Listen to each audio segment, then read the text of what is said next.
ఉదయం నుంచి కూడా పెద్ద ఎత్తున ఒక టెన్షన్ వాతావరణం ఉంది. సెక్షన్ 144 అమలు చేసినప్పుడు కూడా పచ్చమోకలు ఎక్కడ పడితే అక్కడ వచ్చి మున్సిపల్ కార్యాలయం ఎలక్షన్ జరగకుండా అడ్డుకున్న పరిస్థితి ఉంది. కౌన్సిలర్లు స్వేచ్ఛాయుత వాహనంలో ఓటు హక్కును వినియోగించుకుని వెళ్తున్న తరుణంలో వారంతా కూడా అడ్డుకుని కిడ్నాప్ చేసే ప్రయత్నం చేశారు. ఈ నేపథ్యంలో ప్రాణభయంతో మున్సిపల్ చైర్మన్ సుధారాణితో పాటుగా కౌన్సిలర్ అంతా కూడా వెనక్కి వచ్చిన పరిస్థితి ఉంది. ప్రస్తుతం దీని మీద మాట్లాడేందుకు మనతో మాజీ మంత్రి దాడిశెట్టి రాజా ఉన్నారు. సార్ చెప్పండి, ఈవేళ ఎలక్షన్కి పూర్తి స్వేచ్ఛని కల్పిస్తామని కలెక్టర్ హామీ ఇచ్చారు, కానీ క్షేత్రస్థాయిలో పరిస్థితులు భిన్నంగా ఉన్నాయి.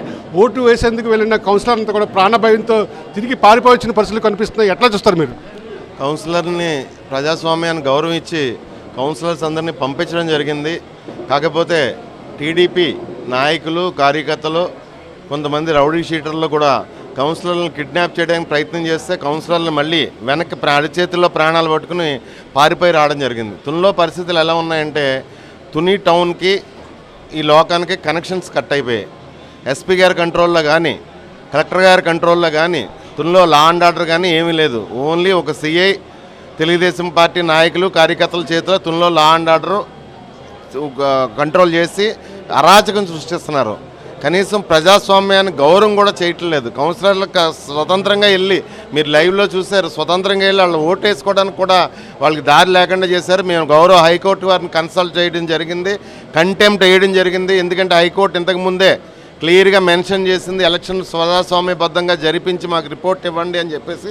వీళ్ళు చేయలేకపోయారు అధికారులు అని చెప్పేసి మేము మళ్ళీ కంటెంప్ట్ మూవ్ చేయడం జరిగింది. అధికారులకు మళ్ళీ నోటీసులు ఇవ్వడం జరిగింది. సెక్షన్ 163 అమలు చేశారు, 5గురి మించి గుమ్ముకూట రాదని చెప్పి. కానీ అలాంటి పరిస్థితులు లేవు. వేలాదిగా టీడీపీ మూకలంతా కూడా వచ్చి ఎలక్షన్ అడ్డుకున్న ప్రయత్నం చేశారు. ఒకనొక సందర్భంలో కౌన్సిలర్ని కిడ్నాప్ చేసే ప్రయత్నం కూడా చేశారు. ఎట్లా చూస్తారు మీరు? మీరు లైవ్లోనే చూశారు, కౌన్సిలర్లు కిడ్నాప్ చేసి పరిస్థితి, కౌన్సిలర్లను పరిగెట్టించే పరిస్థితి మేము చూసాం. ఈ రాష్ట్రంలో వ్యవస్థలకి కానీ ఎవరికి ఏ భయం లేదు. విచ్చలవిడితనం, విపరీతమైన అరాచకం పెరిగిపోయింది.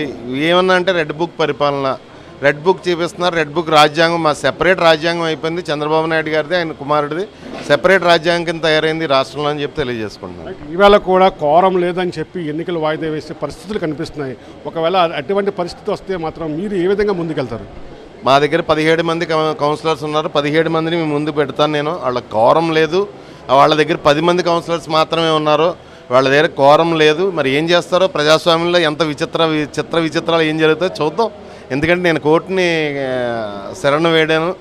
కోర్టు డెఫినెట్గా నాకు న్యాయం చేస్తుందని కోరుకుంటున్నాను. మరోవైపు మీరు చెలో తెనుకు పిలుపునిచ్చారు. జిల్లా నలుమూల నుంచి వస్తున్నటువంటి నాయకులను ఎక్కడ పడితే అక్కడ పోలీసులు అడ్డుకుంటున్నారు తుమ్ము రాకుండా.